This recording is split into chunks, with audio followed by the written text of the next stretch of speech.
In this 4-part series, get an inside look on the making of one of the most anticipated titles in gaming history.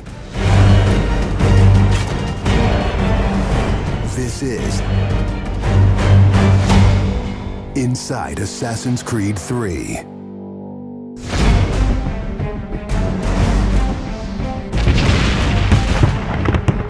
Something we really wanted to emphasize was the sheer brutality of combat in the period. We've all seen the paintings of the Revolution, and death is glorified, death is angelic, but it wasn't that way on the battlefield. It was a brutal conflict. It feels that you're constantly going through dynamic fights, and that's not something technically we could do in the past. So it was like a personal challenge on the team to say, no, I think we can do this.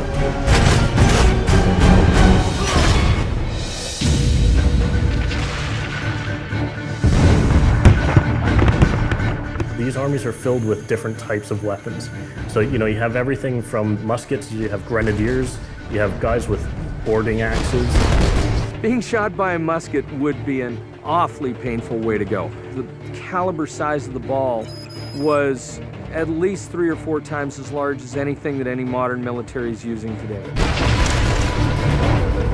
After the muskets were discharged, they would charge with their bayonets.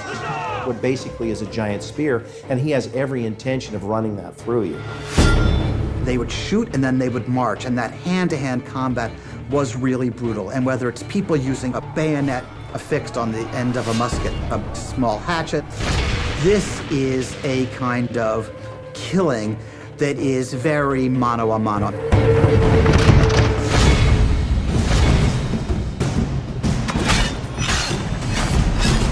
All the animations, all the weapons are brand new.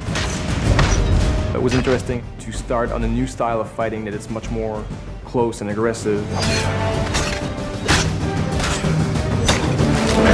Connor's favorite weapon is the tomahawk, obviously super deadly in hand-to-hand combat. Also the bow and arrow. It fits with his native heritage and it's lethal. The rogue dart, it's a real accurate Chinese tool that we found the references for that series as well. He can use it from the ground, so he can bring the enemy towards him.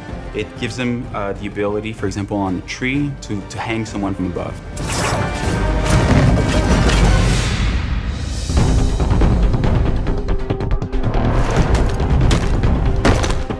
In Assassin's Creed 3, the one thing that we decided to do is to revamp the fight system from scratch.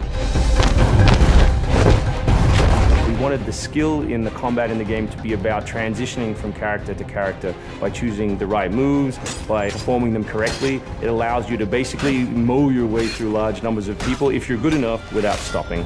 What do you do if you go into a bunch of guys with muskets and they try and shoot you? So we had to figure out, can you dodge them? Can you run away?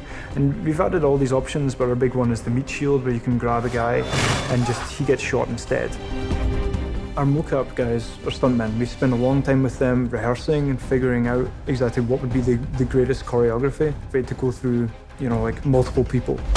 Connor is trained in a very different style of fighting to the British soldiers. The close quarters flow of the combat that's happening between the punches, the kicks, and everything else is indicative of what happens in the real world. I'm very impressed by the moves that they do. It's cool to see push kicks and axe kicks and different sort of takedowns that are done correctly and very believable when they're done. Right hand right, punch to the face, boom, to the throat, to the groin, finish with boom. This is something new for us that we're really proud of. It's fast, it's fluid, and you go through these guys like butter.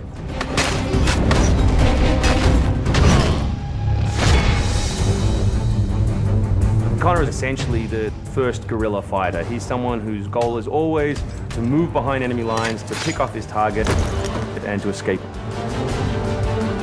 Employing guerrilla tactics, or what we now know today as asymmetric warfare, was something that truly was a component of the American Revolution. They learned what we would think of as guerrilla-style warfare. You sort of hit quickly and then disappear. American tactics were really frowned upon by the British because the Americans did adapt the tactics that were used by the Native Americans from the French and Indian War. The first big battle at Lexington and Concord takes place on a New England town green. And as the soldiers march back to Boston, they are marching along a dirt road lined by stone. You know, it's not the most effective strategy wearing your bright red coat and march through the woods while some farmer's trying to shoot at you. The Americans brought a tactic that they couldn't really cope with. They essentially took it away from the battlefield and they started guerrilla tactics.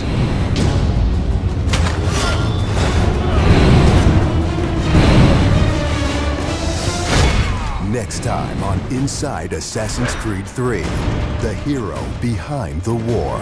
Connor is the hero of the American Revolution. He's a bit more like Dirty Harry. Connor is the current day special forces soldier. Silent, stealthy. He's fighting for freedom and he's fighting against tyranny.